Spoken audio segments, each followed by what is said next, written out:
Hi folks, David Waring here again with InformedTrades.com and today's lesson of the day. In our last lesson we looked at how central banks can use their deep pockets to move the value of a currency for their country's economic benefit.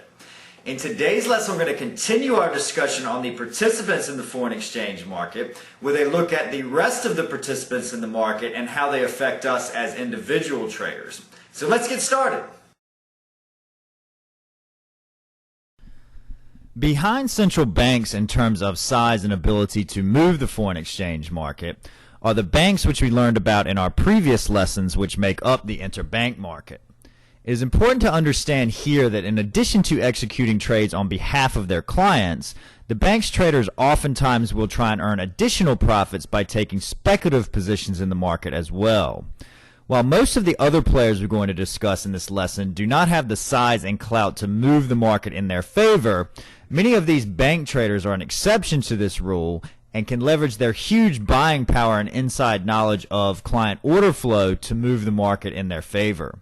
This is why you hear about quick market jumps in the foreign exchange market being attributed to the clearing out of stops in the market or the protection of an option level, things which we will learn more about in later lessons. The next level of participants are the large hedge funds who trade in the foreign exchange market for speculative purposes to try and generate alpha or a return for their investors that is over and above the average market return. Most Forex hedge funds are trend following, meaning that they tend to build into longer term positions over time and profit from a longer term uptrend or downtrend in the market. These funds are one of the reasons that currencies oftentimes develop nice longer-term trends, something that can be of benefit to the individual position trader. Although not the typical way that hedge funds profit from the market, probably the most famous example of a hedge fund trading foreign exchange is the example of George Soros' Quantum Fund, who made a very large amount of money betting against the Bank of England. In short, the Bank of England had tried to fix the exchange rate of the British pound at a particular level by buying British pounds, even though market forces were trying to push the value of the pound down. Soros felt that this was a losing battle and essentially bet the entire value of his $1 billion hedge fund that the value of the pound would decrease. The market forces which were already at play, combined with Soros' huge position against the Bank of England, caused so much selling pressure on the pound that the Bank of England had to give up trying to prop up the currency, which proceeded to fall over 5% in one day. This is a gigantic move for a major currency, and a move which netted Soros' Quantum Fund over $1 billion in profits in one day.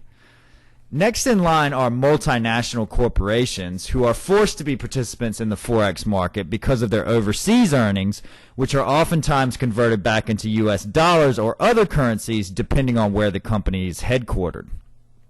As the value of the currency in which the overseas revenue was earned can rise or fall before that conversion, the company is exposed to potential losses and or gains in revenue which have nothing to do with their business.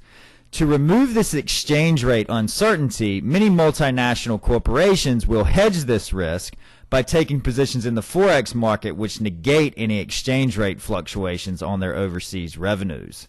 Secondly, these corporations also buy other corporations or other overseas corporations, something which is known as cross-border mergers and acquisitions. As the transaction for the company being bought or sold is done in that company's home country and currency, this can drive the value of the currency up as demand is created for the currency to buy the company, or down as supply is created when the company is sold.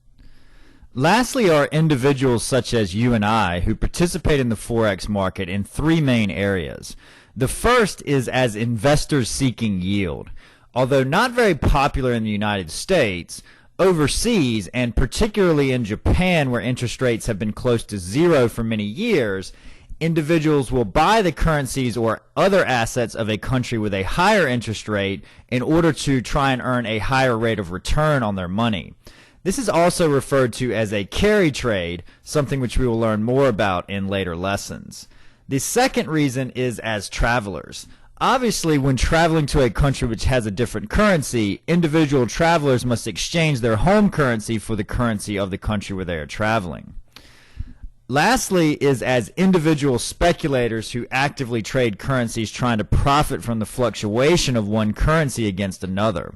This is, as we discussed in our last lesson, a relatively new phenomenon, but most likely the reason why you are watching this video and therefore a growing one.